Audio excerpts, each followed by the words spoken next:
Yeah, Tara, thank you so much for joining. And for everybody on the call, I just wanted to make a quick introduction for myself as well as Tara from Franklin Templeton. So my name is Jason Dukas. I head up the private client group here at Kraner. Um, I work with individuals, families, to kind of facilitate any necessities on their end from a financial planning perspective. We thought it would be great for our firm to put out a webcast around 529 planning.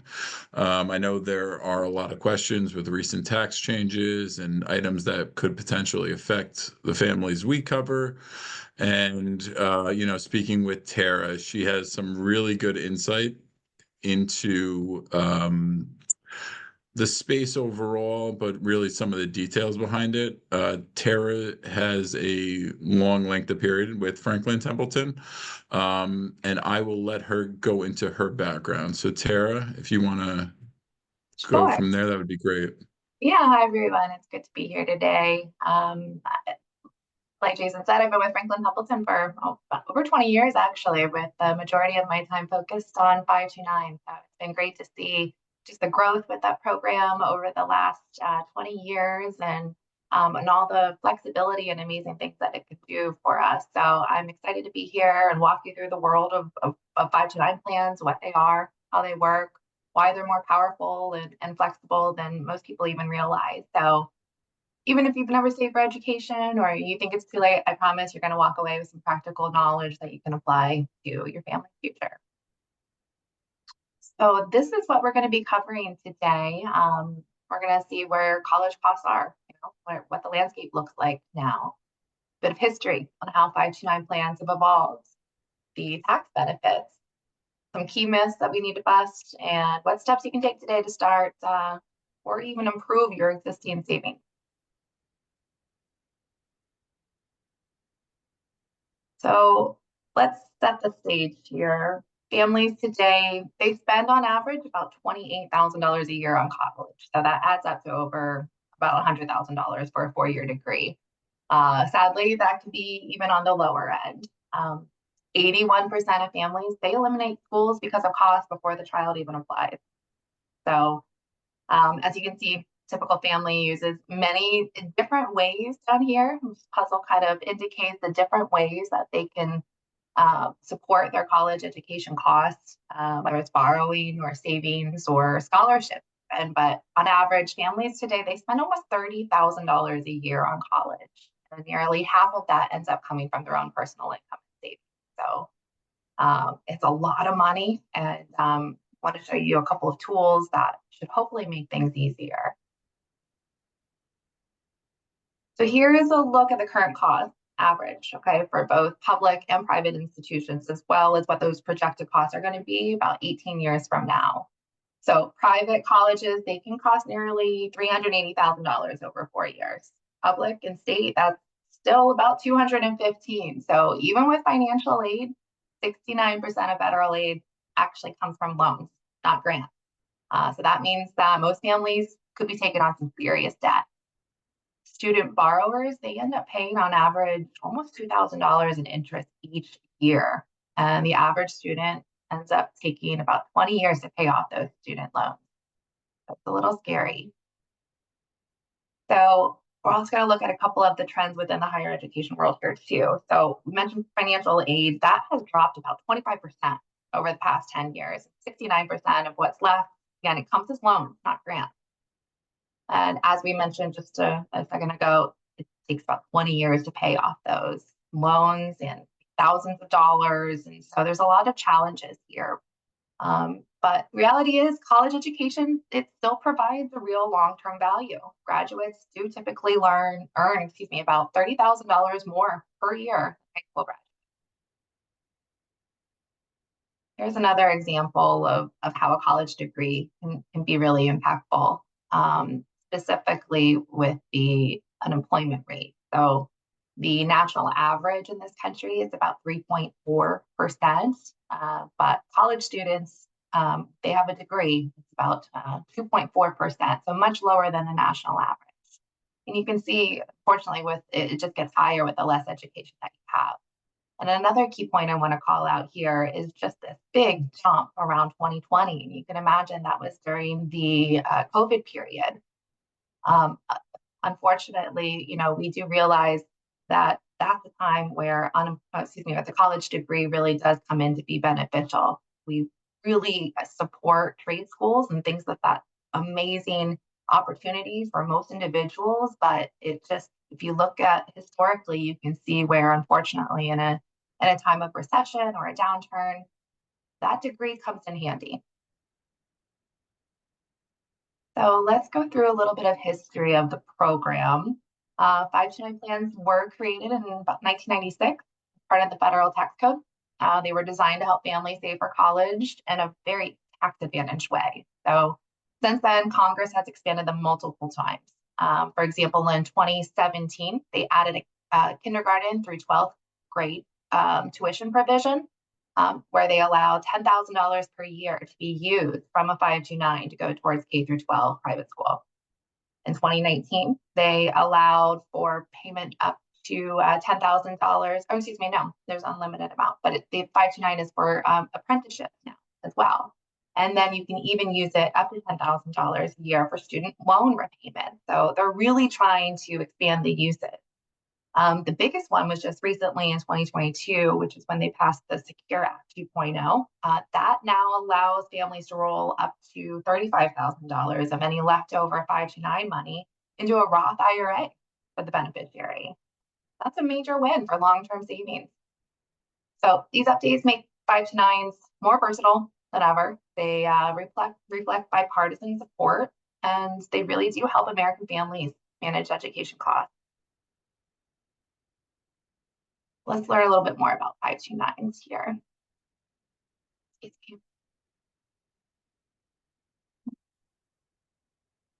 we go. So what is a 529? I suggest thinking of it as a flexible tax advantage account, say for education. There's no income limits, no age restrictions, and the control stays with the account owner. So why use it? There's a lot of advantages here with the tax-free growth and withdrawals. Those are if you take money out for qualified expenses, they're not subject to federal taxes or any state tax. And so that's a big advantage if you can let it sit there and grow. And then if you do decide to take the money out for something that's considered not for education, only the earnings portion of the withdrawal would be taxed. There is a 10% penalty also as well, but again, that's only on the earnings. Some other great reasons to consider a 529 is the reduction of exposure to estate tax. Contributions, they're considered completed gifts, so they're not subject to estate tax or probate. Honestly, it's a really great tool for long-term savings, and it offers unique estate and tax planning tools. And so we're going to get into that a little bit later, but there's a lot of great advantages here, especially around the flexibility of it. Like I said, there's no income limits or age limits. Anyone can open them. You can change the beneficiaries if the child ends up not needing the 529. Anyone can even contribute to it as well. So this lets friends and families even put gifts into the 529 to help support that education. So it covers a wide range of uses. It's not just for college, but they say K through 12, apprenticeships, student loans, and even now that Roth IRA transfer option. That Roth option, let's dig a little bit more into it because it really is cool. So under the Secure 2.0 Act, you can now move about $35,000 of unused 529 funds into that Roth IRA for the beneficiary, and that is a big game changer. It really answers that question of, what if my child or the student ends up not needing it? What if they end up getting a full ride to college, or any other reason where you wouldn't end up needing to use those assets? Well, you now have that flexibility. So that 35,000 option, it's really a great solution to that question. There are some eligibility requirements around it that the IRS has put in place, though. So kind of quickly, they do require for the account to be open for more than 15 years before you can start moving that money over into the Roth IRA. They also need the the beneficiary needs to have earned income. That's what it is. And the beneficiary needs to have earned income and able to roll it over. So, for example, if the student makes only $1,200 that year, they can only roll over $1,200 of assets. So there is that requirement that's already in place for Roth IRAs. You have to make money in order to be able to contribute the money. So those same requirements are in place. And again, that total lifetime rollover amount, $35,000.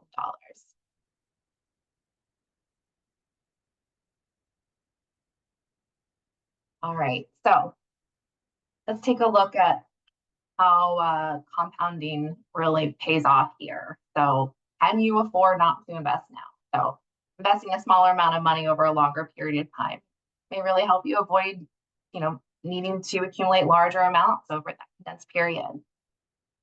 So in this hypothetical situation, John starts an education savings program with the expectation that he's going to start withdrawing from the account in 15 years. So his plan is he's going to put in $250 a month, right?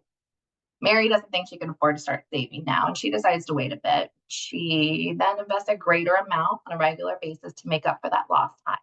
So based on this strategy, Mary will have 8 years before she begins withdrawing from the 5 to 9. Michael's in a similar situation. However, he decides to delay investing until his son's in high school, which means he only has 3 years to invest. So using these hypotheticals, we're assuming about a 7% growth rate for all these accounts. So what do you think Mary and Michael will have to contribute on a monthly basis here to accumulate the same amount as John, who started saving early? Take a look. It's drastic. So on here is looking much, much better, where he's put in the least amount, but he has the maximum amount of growth. So if you start early, it just shows really what you can do with it, given the amount of time. Michael, unfortunately, this is how much he has to put in to be able to get that same total amount for school, giving only 3 years to make such a small amount of our year. So the main idea here is, starting early. It's critical to understand just the power of that compounding. So looking here to cover projected cost of public college for a newborn, it's about $166,000. So you can invest about $394 a month for over 18 years at a 7% return, or if you wait and you borrow that same $166,000, you're looking at $1,355 a month in loan payments for 15 years. That's a big difference. So in this example, the parents save almost $160,000 by investing now rather than borrowing later. So even with small amounts, it's very important. So let's compare some of those different education savings options. I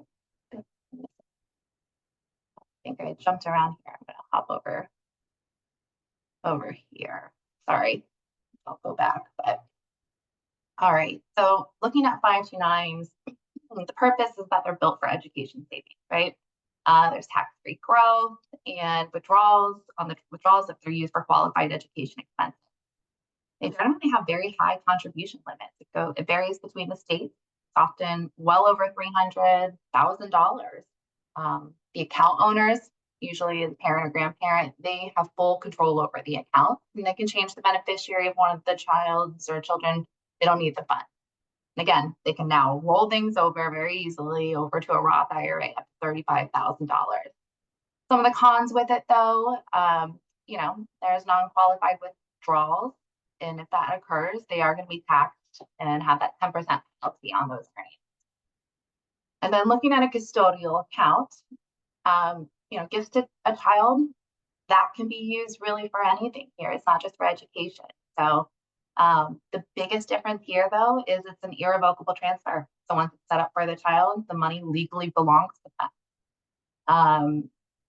So again, once they turn age 18 or 21, they take full control. They can go out and buy a car if they like. It's not just for education. They can do anything they would like with it.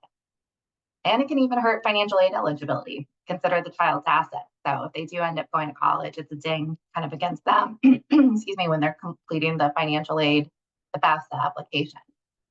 Also, tax advantages are very limited on those. It's just that first $1,250 in earnings that end up being exempt. And after that, tax the parent or the child's rate. So it can get costly. And then using a Roth IRA, which a lot of people think that that's an easy way to do it, just open one of those. It's a retirement account though. So it does have flexible rules, but it's still a retirement account. The contributions can be withdrawn anytime without any penalty. You can't touch the earnings though, just what you put in, the contributions. I'm sorry, that's not true. I always get caught up on that. For education purposes though, earnings can be withdrawn penalty free, but they're taxed. That's the thing. It's penalty free, but they are taxed on. And again, it has those annual contribution limits too. So for those who are able to contribute a little bit more, there's limitations with the Roth. It's only $7,000 a year last year, and I believe it's the same in 2020 as well. So 529s, those are built for education, right? With tax-free growth and flexibility. UTMAs, they give the child full ownership when they come of age. It's more for general use. Roth IRAs can help, but they're primarily a retirement tool, so they have limited contribution risk. All right, and then just wanting to kind of go back and explain on this slide here, you really don't have to save alone. This is a nice kind of story about how parents and grandparents and even family and friends can help contribute, how it adds up. So in this example, we have a parent that set up a 529 plan for their 3-year-old son. They put an initial contribution of $5,000. They didn't put anything else to it and just assumed about a 6% annual rate of return after 16 years. They'd have about almost $13,000. But they also started continuing with a automatic contribution for $100 each month. And if they happen to ask the 2 sets of grandparents and maybe an aunt and uncle to help contribute for birthdays and holidays, the child would end up having closer to $72,000 over that same period. So you don't have to do this alone. And as strange as it may feel, ask friends and family for help with education. You really would be surprised how happy they'd be able to do that versus picking out a toy or doing something like that for the holiday. And most programs, like even our Franklin Templeton 529 program, they offer gifting platforms, and that allows 529 account owner to use like a shareable link that friends and family can use to contribute. So it really does take a village.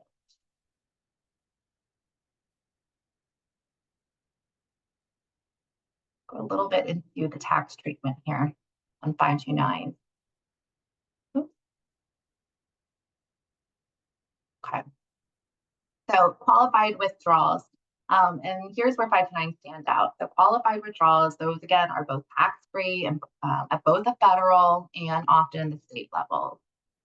Tax treatment on non-qualified withdrawals, it's only taxed on the earnings, not your contributions. And there is a 10% penalty on those earnings too, but that's avoidable if you stay within the qualified usage. Contributions are considered completed gifts, meaning they leave your taxable estate, but you keep control over the account. You can front load these 529s as well, up to 5 years of gift tax exclusions, and that's currently up to $95,000 per child, $190,000 per couple. And you can do that without using your lifetime gift tax exemption.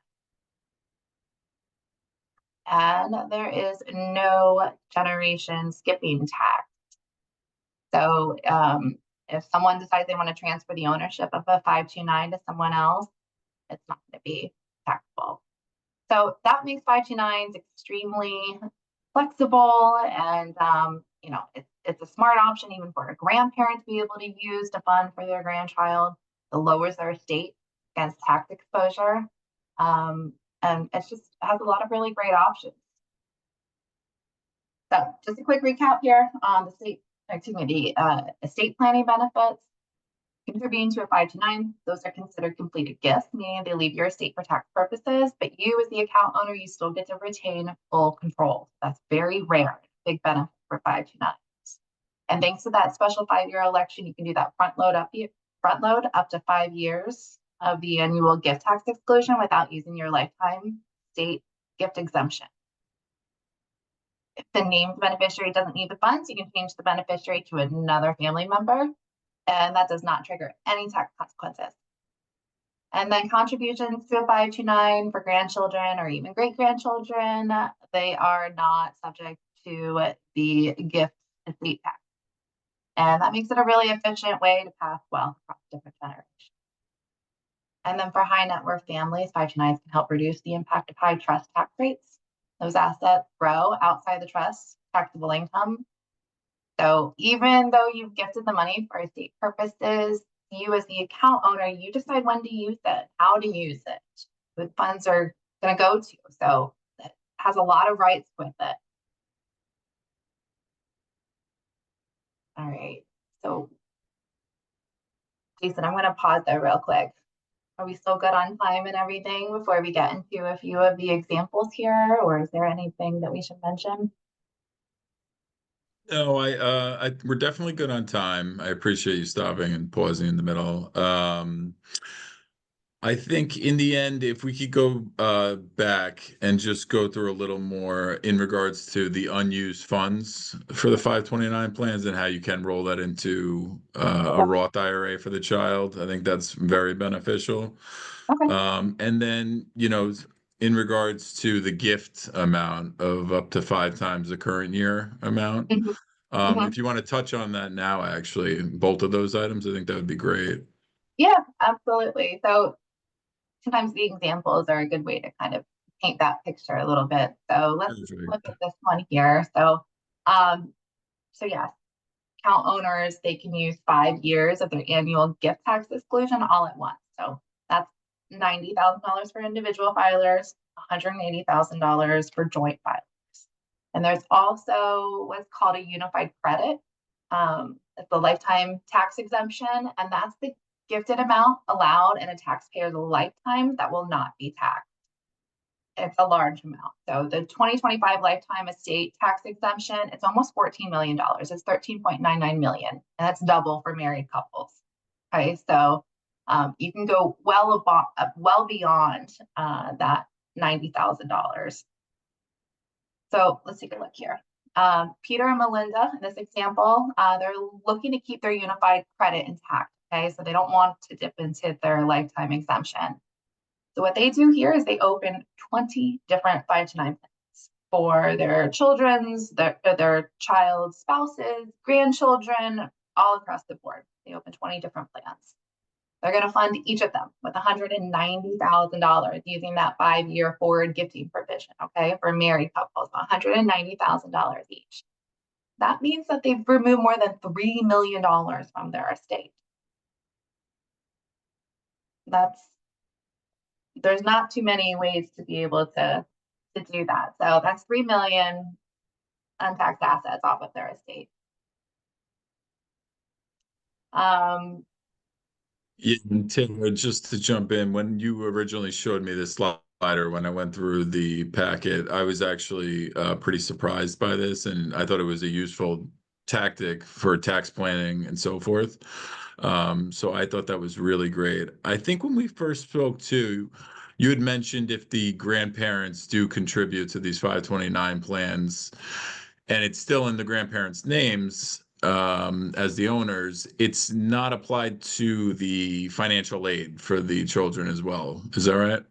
Yeah, you got that right. With the financial aid changes that occurred last year or 2 years ago now, they've removed grandparents or anyone that's a non-parent from that calculation.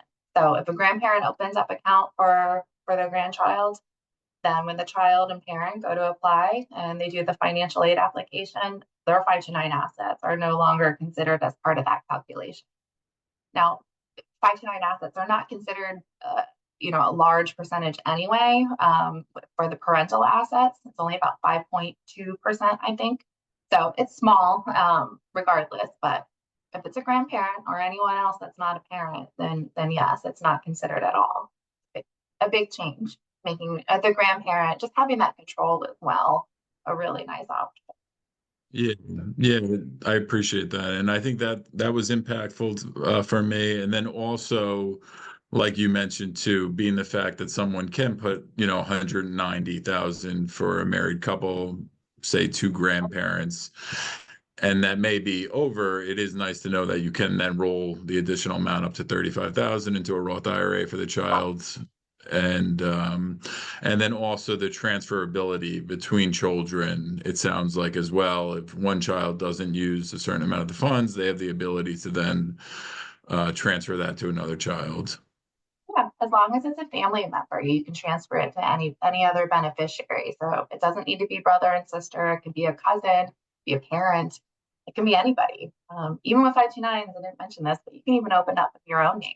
So if you're not ready to designate it to somebody, or you might not even have that child or grandchild that's been born yet, you can still open up a 529 and start saving now. And you can even use it for yourself. I know people who have gone back to school and they just opened up a 529, and they used it for whatever purposes. And honestly, I think with the rollover to the Roth option, it's becoming more attractable to those who are interested in both. And so we're starting to see, older parents opening it up in their own name, just using it for their own. So it's an option. Interesting. Yeah, Yeah, so that actually goes into even further than I knew about the flexibility of that, where you can open it in your own name and then transfer and so forth. That's great. yeah, yep. Awesome. All right. I I do will have let you continue. Yeah, I do have another example here. So in this example, Margin Ed, they do want to fully fund college for their 10 teenage grandchildren. So they don't mind if they end up tapping into that unified credit. So in this situation, Margin Ed, they want to make larger contributions, so more than the $190,000. So they contribute $300,000 each for each of those 5 to 9, each of those 10 grandchildren. So all their accountant needs to do is make a note in the file, right? So it's a note to file that their unified credit is to be reduced by 1.2 million for the portion of the contributions above that annual tax exclusion. So all they have to do is submit this note to file to deduct the amount from that very large, about what, 14 million, the lifetime credit. And with that, the margin that they can still see their grandchildren, while they're still living, use it and benefit from it. And there's really no ding to their unified credit. All right, one more example here where Maria is looking for ways to remove the assets from her estate and to help her children her children's children also attend college. So Maria's financial professional explains the benefit of forward gifting for 5 grandchildren, but she's concerned because 2 of those 5 have already completed college. And her oldest granddaughter, she also recently graduated from law school, so she's not sure how this is going to help them. They no longer have to worry about college costs. So her financial professional explains how 529s are very flexible and that her granddaughter can let her gift grow, allowing her to help cover her own future children's costs or transfer it into a Roth IRA. Her grandson, he apparently still has some student loans remaining from college, so he can then use $10,000 to pay back the student loan without any tax penalty and save up the rest if he chooses to pursue a graduate degree or for his own children. So Maria, she didn't realize the flexibility here. She agrees. It's a great way to remove some of the assets from her estate. And in the end, she's able to give $90,000 to each of those five grandchildren. That removes $400,000 from her estate. And her legacy is going to live on. She's going to be able to hopefully fund education for future great grandchildren.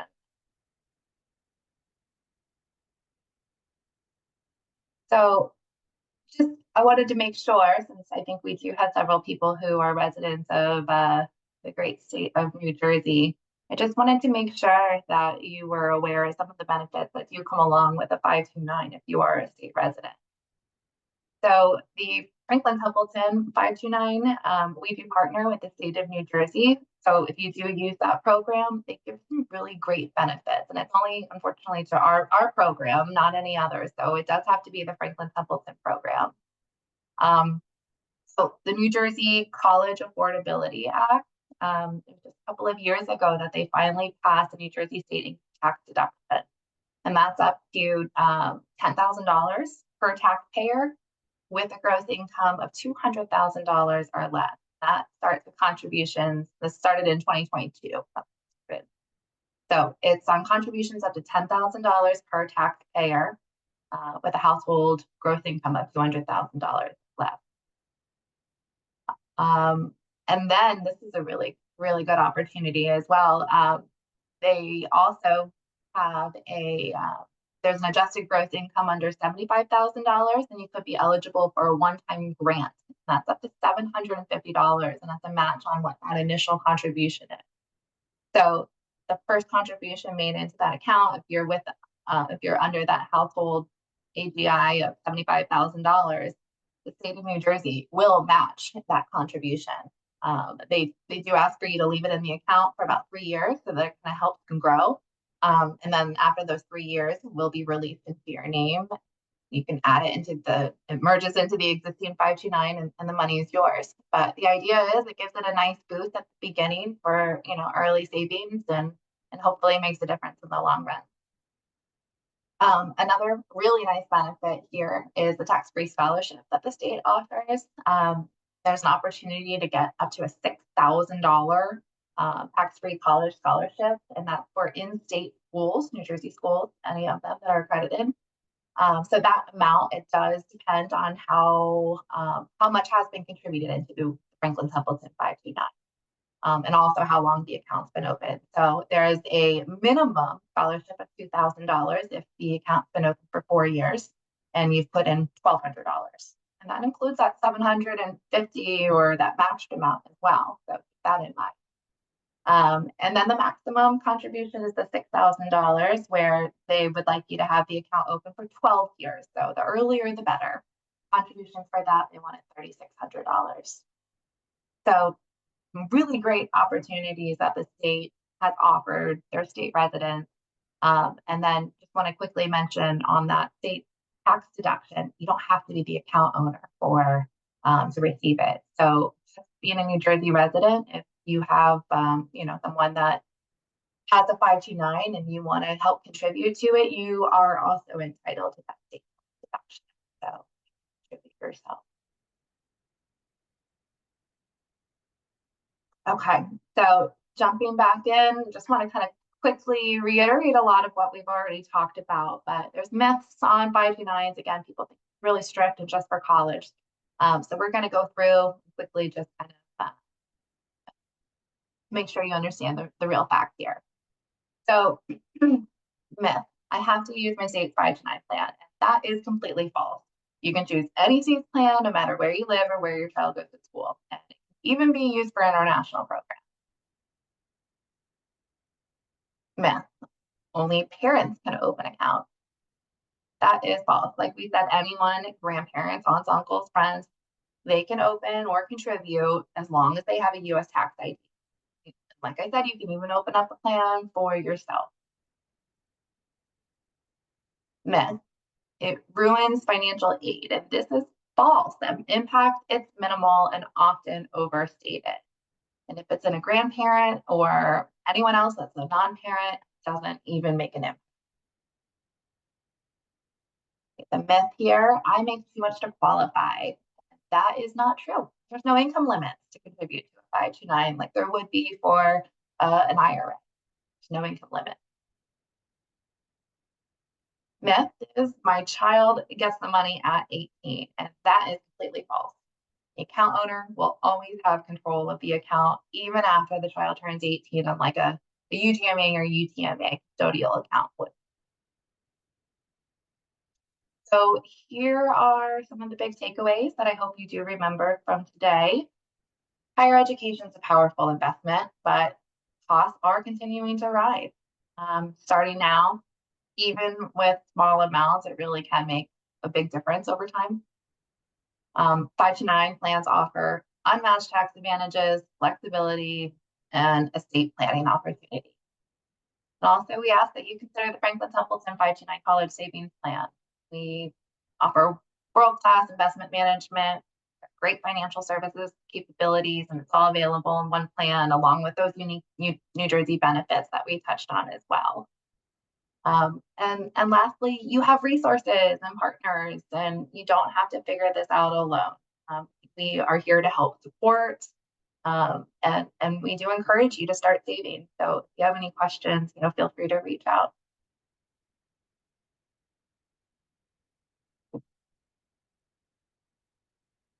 Okay. I'll turn it back over to you, Jason. So thank you again very much for the time today. Thank you, Tara, for coming on and going through that. That was a lot of information, but I feel like you were able to, go through it in an efficient manner. So I really appreciate it. Some of the things that I really found beneficial for this was really the flexibility with the options that you do have with 529 plans. I know that's changed over time. And I think it is beneficial to, start earlier, like you mentioned, too, like any other investment, the compounding effect really makes a difference. So I really appreciate that help with you going through that. So for today's call, we're not going to open it up for questions just based on the amount of people that are on the call or on the Zoom. But we do have an email at Kraner, so it's info@kraner.com. Should anybody have any questions, feel free to send it in that way. Somebody here will pick it up. We'll, answer it if we can. If not, we'll get the expert like Tara on the line, and we can go through any additional questions. But yeah, that's all I had today. And, Tara, thanks again for joining, and that was really informative. Yes, thank you so much for the opportunity. Hope you guys have a good day. All right. Thank you.